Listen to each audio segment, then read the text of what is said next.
राधे राधे। हम लोग पढ़ रहे थे श्रीमद् भगवत गीता यथारूप अध्याय 2 गीता सार श्लोक संख्या 58। यदा संहर्ते चायं कूर्मो अंगानीव सर्वशः इंद्रियाणीन्द्रियार्थे भ्यस्तस्य प्रज्ञा प्रतिष्ठिता। जिस प्रकार कछुआ अपने अंगों को संकुचित करके खोल के भीतर कर लेता है, उसी तरह जो मनुष्य अपनी इंद्रियों को इंद्रिय विषयों से खींच लेता है और पूर्ण चेतना में दृढ़ता पूर्वक स्थिर होता है।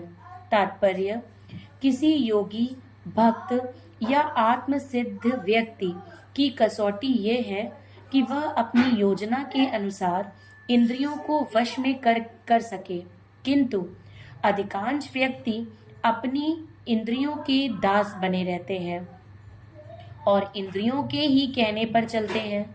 यह है उत्तर इस प्रश्न का कि योगी किस प्रकार स्थित होता है।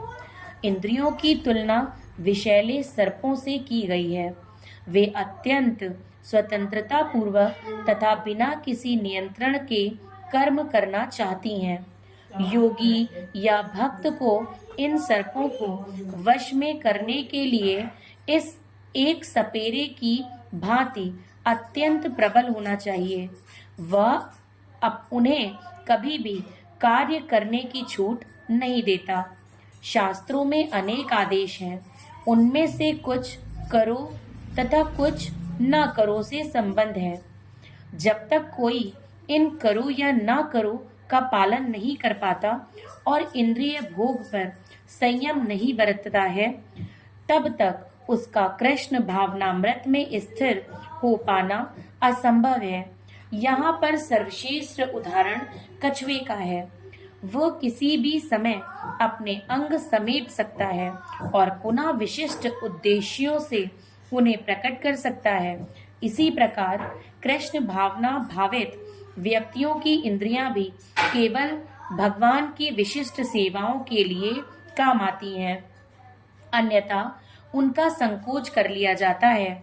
अर्जुन को उपदेश दिया जा रहा है कि वह अपनी इंद्रियों को आत्मतुष्टि में न करके भगवान की सेवा में लगाए। अपनी इंद्रियों को सदैव भगवान की सेवा में लगाए रखना कूर्म द्वारा प्रस्तुत दृष्टांत के अनुरूप है, जो अपनी इंद्रियों को समेटे रखता है। श्लोक संख्या 59। विषया विनिवर्तन्ते निराहारस्य देहिनः रसवर्जं रसोऽप्यस्य परं दृष्टा निवर्तते। देहधारी जीव इंद्रिय भोग से भले ही निवृत्त हो जाए, पर उसमें इंद्रिय भोगों की इच्छा बनी रहती है। लेकिन उत्तम रस के अनुभव होने से ऐसे कार्यों को बंद करने पर वह भक्ति में स्थिर हो जाता है। उत्तम रस यानी कि भक्ति करना या नाम जप करना। तात्पर्य: जब तक कोई आध्यात्म को प्राप्त ना हो, तब तक इंद्रिय भोग से विरत होना असंभव है। विधि विधानों द्वारा इंद्रिय भोग को संयमित करने की विधि वैसी ही है जैसे किसी रोगी के किसी भोज्य पदार्थ खाने पर प्रतिबंध लगाना, किंतु इससे रोगी की ना तो भोजन के प्रति रुचि समाप्त होती है और ना वह ऐसा प्रतिबंध लगाया जाना चाहता है। इसी प्रकार अल्पज्ञानी व्यक्तियों के लिए इंद्रिय संयमन के लिए अष्टांग योग जैसी विधि की संतुति की जाती है, जिसमें यम, नियम, आसन, प्राणायाम, प्रत्याहार, धारणा, ध्यान आदि सम्मिलित है। किंतु जिसने कृष्ण भावनामृत के पथ पर प्रगति के क्रम में परमेश्वर कृष्ण के सौंदर्य का रसास्वादन कर लिया, उसे जड़ भौतिक वस्तुओं कोई रुचि नहीं रह जाती।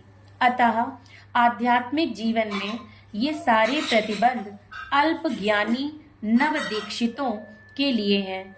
ऐसे प्रतिबंध तभी तक ठीक हैं जब तक कृष्ण भावनामृत में रुचि जागृत नहीं हो जाती, और जब वास्तव में रुचि जग जाती है तो मनुष्य में स्वतः ऐसी वस्तुओं के प्रति आरुचि उत्पन्न हो जाती है।